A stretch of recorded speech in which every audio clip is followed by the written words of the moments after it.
weet je hoe het noffelijk waren. De zinnen er hele dag erbij.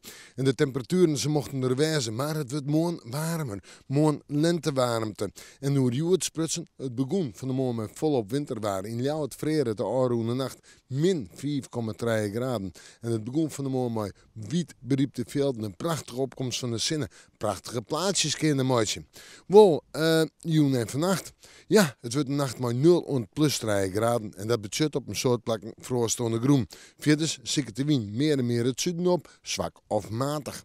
En dan terug naar je morgen. We beginnen in de maand misschien maar autorutten scrabben. Maar verder wordt het een dag met lentewarmte. 10 en 13 graden.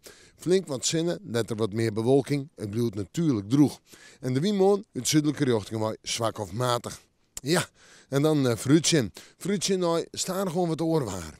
Waasje nog een prima dag, maar gemiddeld zo'n 12 graden. De zinnen erbij, ik wil bewolking. Tonsje wat meer bewolking, maar mij gaat nog wel even zinnen. En een temperatuur op tonsje van 10 graden. Verder zeggen we dat die windstaan gewoon wat sterker wordt. Op vreed bewolking, een beroende loft, letter wat rein. Het grootste pad van de dag, hoe daar nog aardig droeg. Temperatuur liggen zo'n graden. En het weekend waarschijnlijk kouder, maar we moeten morgen maar weer even in het lentewaarsje.